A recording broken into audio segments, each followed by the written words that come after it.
Hey, comment ça va? Il était tard dans la matinée en Corée du Sud lorsque Jun-woo se réveille et trouve un billet de sa famille expliquant qu'ils ont dû partir en urgence, mais qu'ils lui ont laissé de l'argent pour acheter de la nourriture. Au lieu d'aller au marché, Jun-woo décide de jouer à un jeu vidéo en ligne avec ses amis pour le live. Mais le plaisir est interrompu lorsqu'un joueur lui demande de regarder les infos, car quelque chose de grave est en train de se passer. Dès que Jun-woo allume la télé, le programme habituel est interrompu par le signal d'urgence qui bascule sur un journaliste annonçant l'apocalypse. Un message d'urgence arrive sur le téléphone de Jun-woo avant qu'il ne regarde par la fenêtre et ne voit quelque chose d'horrible. Des zombies ont envahi la ville et attaquent les gens qui paniquent et courent dans tous les sens. Les rues sont en plein chaos avec des voitures qui se percutent et provoquent de petites explosions. Une fille appelle sa mère et quand celle-ci la retrouve, la petite commence à la dévorer. Jun-woo entend du bruit dans le couloir, confirmant que le chaos et la violence se propagent aussi à l'intérieur de l'immeuble. Lorsqu'il ouvre la porte de son appartement, son voisin Sang-chul entre en panique, suppliant de rester parce que son frère, devenu zombie, a pris possession de son appartement. Jun-woo essaie de le repousser, mais Sang-chul résiste et continue de bloquer l'entrée. Finalement, Jun-woo accepte qu'il utilise la salle de bain à condition qu'il parte dès qu'il aura fini. Puis, Jun-woo entend à la télévision que les gens se transforment à cause d'une infection qui se propage rapidement à travers le pays. Les symptômes incluent un comportement agressif et des saignements oculaires, aboutissant à des tendances cannibales. Jun-woo se précipite pour attraper un couteau et le pointe sur Sang-chul lorsqu'il sort de la salle de bain, remarquant une cicatrice sur sa main. Sang-chul jure qu'il va bien, mais à cet instant, ses yeux deviennent rouges et il commence à se tordre de douleur alors que ses veines noircissent. Soudain, il grogne et se jette sur Jun-woo, qui parvient à le repousser dehors et à le chasser de l'appartement. Après s'être débattu avec un bras coincé dans l'encadrement de la porte, Jun-woo réussit finalement à la verrouiller. À travers le judas, il voit un énorme zombie attaquer Sang-chul et l'entraîner au loin. Désormais, du sang coule à l'intérieur de l'appartement. Après cela, Jun-woo bloque la porte d'entrée en poussant le réfrigérateur contre elle. Il essaye encore de joindre sa famille, mais l'opérateur lui indique que l'appel ne peut pas être connecté. Heureusement, il reçoit un message de sa mère lui assurant qu'ils vont bien, mais qu'ils ne peuvent pas rentrer à la maison. Elle lui demande de rester à l'intérieur et de survivre. À la télévision, le journaliste annonce que les gens doivent avoir suffisamment de nourriture et d'eau pour 60 jours, ce qui fait regretter à Jun-woo de ne pas être allé au marché. Il rationne sa nourriture et écrit « Tu dois survivre » sur un post-it qu'il colle sur une photo de famille. Le lendemain matin, un professeur apparaît à la télévision et explique que les zombies ont été créés par une infection virale mutante qui affecte le côté droit du cerveau. Jun-woo ne parvient toujours pas à passer d'appel, mais il voit de nombreuses personnes sur les réseaux sociaux demander des nouvelles de leurs proches et publier leurs adresses avec le hashtag vivant. Espérant obtenir de l'aide, il prend une photo de lui tenant une pancarte avec son adresse et la publie avec le hashtag je dois survivre. Il regarde aussi une vidéo d'un homme suspendu à l'extérieur d'une fenêtre d'un immeuble très haut, tenant son téléphone au bout d'une perche à selfie pour essayer d'obtenir un meilleur signal. La vidéo se termine lorsqu'il tombe soudainement. Jun-woo envoie son drone pour observer les autres appartements de l'immeuble et découvre que presque tous sont remplis de zombies. Sans le vouloir, il appelle son père, ce qui épuise la batterie du drone, l'obligeant à revenir. Ensuite, il essaie de se distraire en jouant en ligne, mais la connexion Internet tombe aussi. La nuit, Jun-woo se réveille au son d'une alarme de voiture retentissant à l'extérieur de l'immeuble. Il regarde par la fenêtre et voit une policière tirer sur ses collègues, déjà transformés en zombies. Malheureusement, elle se retrouve à court de munitions et alors qu'elle recharge, les zombies l'attaquent, la mordant plusieurs fois avant de l'entraîner dans une autre rue où d'autres l'attendent.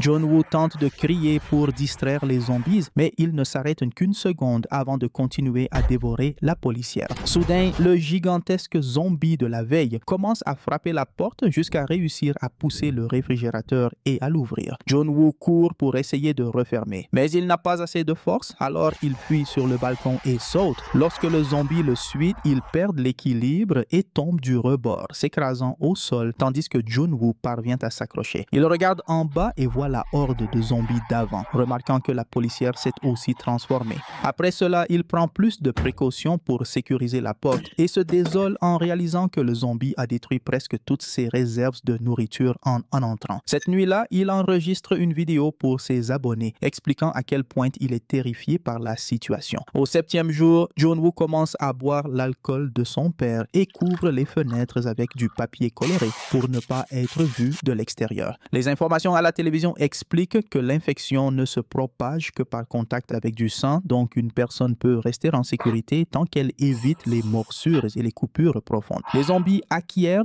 une force supérieure et des sens aiguisés. Beaucoup d'entre eux conservent encore la capacité d'exécuter des comportements humains normaux, comme ouvrir des portes et répéter d'anciens gestes. Après avoir vu une publicité alléchante, Jun-woo mange un bol de ramen et ne réalise qu'après qu'un post-it l'avertissait que c'était son dernier repas. Frustré, il renverse sa bouteille d'eau et va en chercher plus au robinet, mais découvre qu'il n'y a plus d'eau courante dans tout l'appartement. Finalement, il aspire les quelques gouttes restantes sur la table. Le 10e jour, Jun-woo enregistre une autre vidéo pour exprimer son exaspération face aux messages télévisés, demandant à tout le monde d'attendre simplement chez soi. Il est désespéré de sortir, mais il y a encore des zombies dehors. Il se souvient d'une application d'urgence avec un programme radio qui peut être utilisé avec un casque filaire comme antenne, mais Jun-woo ne possède que des écouteurs sans fil. Le 15e jour, il danse dans l'appartement pour essayer de se distraire. C'est alors qu'il entend un bruit et reste figé en voyant sa famille rentrer à la maison. Ce bonheur ne dure qu'une minute avant qu'il ne réalise qu'il hallucine, ce qui le pousse à s'effondrer.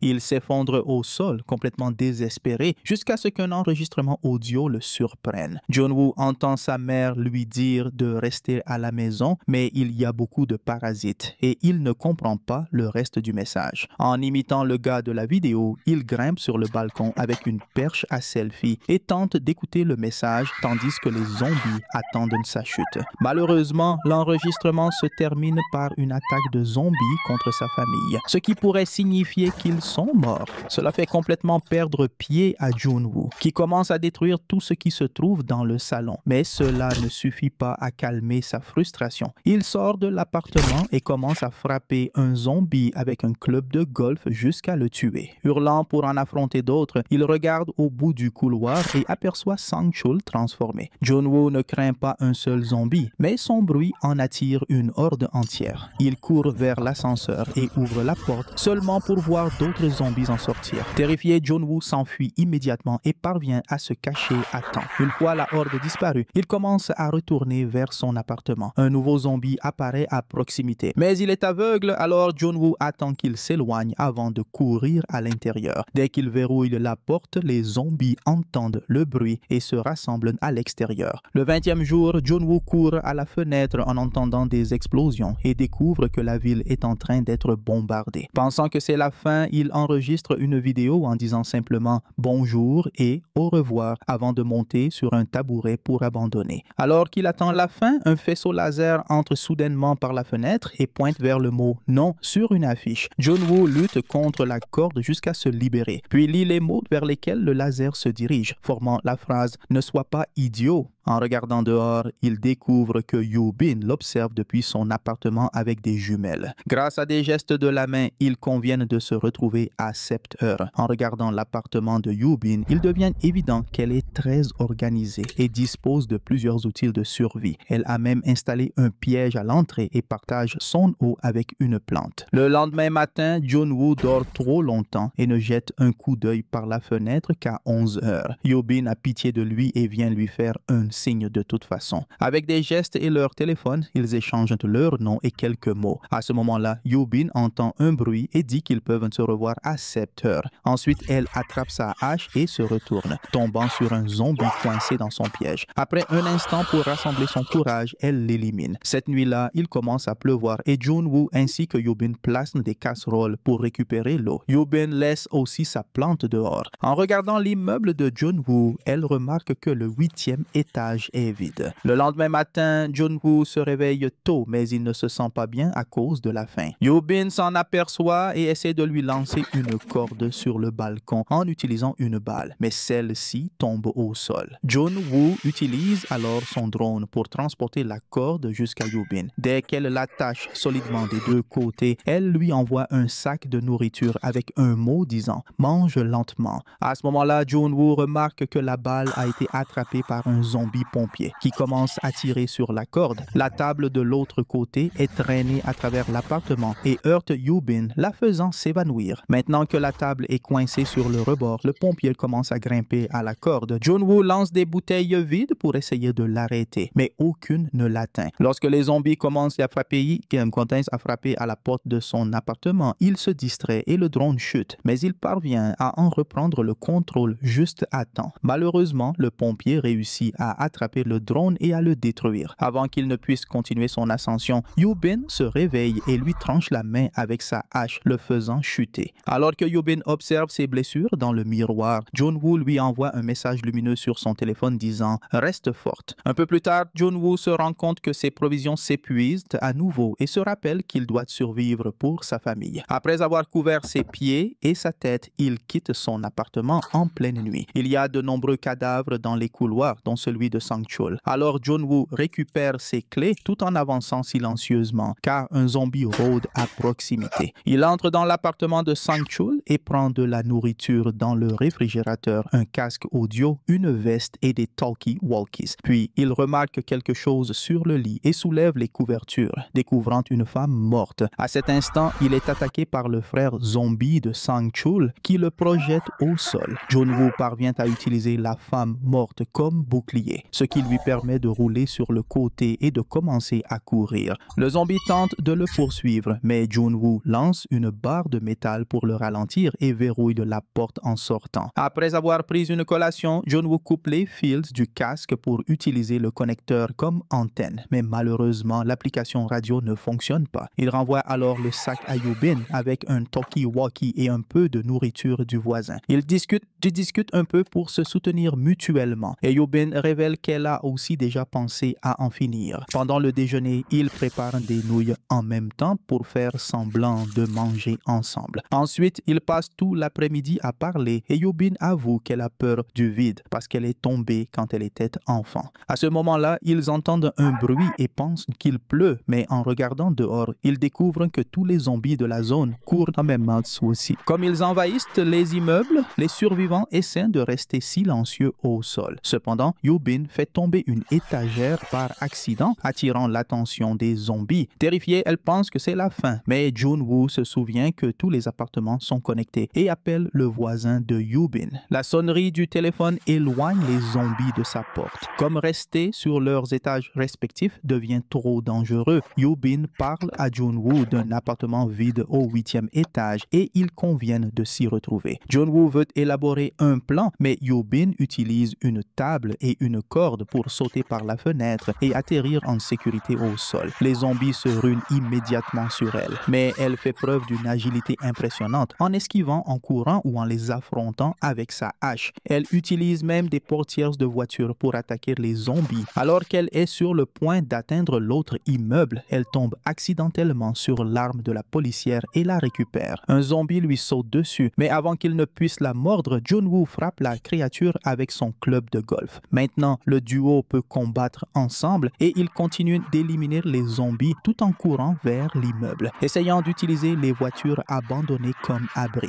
Lorsqu'ils parviennent enfin à entrer, ils verrouillent la porte derrière eux et se précipitent vers l'ascenseur avant que les zombies ne brisent la vitre. Peu après, ils arrivent au 8e étage et commencent à chercher un appartement non verrouillé. Soudain, ils entendent un bruit et découvrent qu'il y a aussi des zombies dans ces couloirs. Yoo-bin court pour trouver une porte ouverte pendant que Jun-woo bloque le passage avec quelques objets pour gagner du temps. À ce moment-là, une porte s'ouvre et un homme masqué apparaît. Il pousse Yoo-bin à l'intérieur de l'appartement et lance un explosif de gaz sur les zombies pour permettre à Jun-woo de courir et d'entrer aussi. Après que l'homme verrouille la porte, Yoo-bin avoue qu'elle se méfie, car cet endroit était censé être vide. Cependant, l'homme se montre gentil et partage même sa nourriture et son eau avec eux. Il leur annonce aussi une grande nouvelle. Étant à un étage élevé, il parvient parfois à capter le signal radio et a appris qu'une équipe de secours arrivera bientôt. Yoo-bin et Jun-woo sont ravis, mais soudain, Jun-woo s'évanouit, car l'homme avait mis un sédatif dans son haut-cou.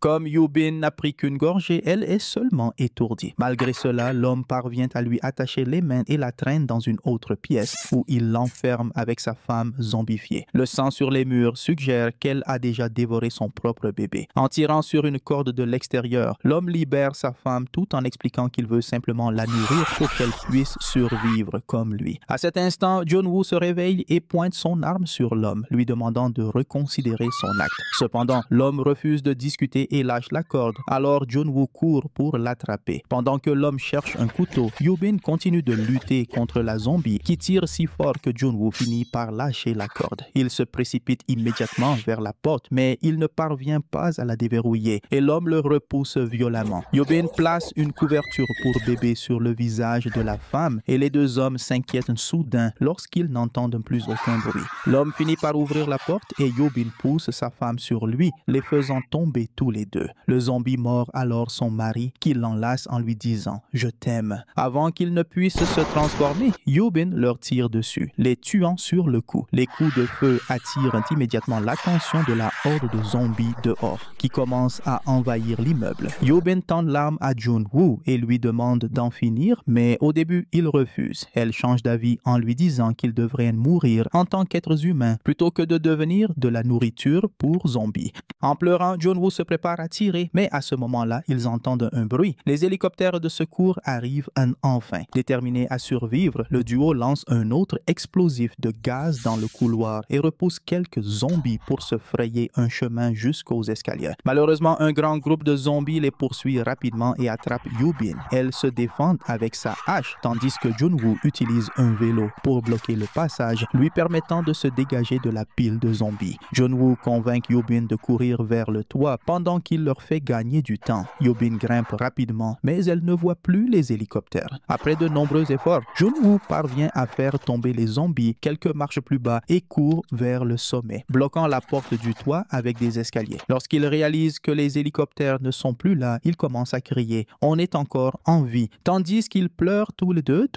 Soudain, la horde de zombies enfonce la porte et Jun-woo commence à tirer. Mais il ne parvient à en éliminer que quelques-uns avant de manquer de balles. Heureusement, un hélicoptère finit par apparaître et les soldats ont suffisamment d'armes pour repousser les zombies pendant que Jun-woo et Yoo-bin montent à bord pour s'échapper définitivement. Alors que l'hélicoptère quitte la ville, le téléphone de Jun-woo retrouve du réseau et il reçoit des messages de sa famille lui disant qu'ils vont bien. En regardant la ville au loin, Jun-woo se souvient de toutes les publications qu'il a vues sur les réseaux sociaux, montrant des survivants attendant d'être secourus. Et il imagine son hashtag « Je dois survivre » se transformer en « vivant ». Ainsi se termine Alive au film d'horreur et de drame de 2020. Et je vous retrouve dans la prochaine vidéo.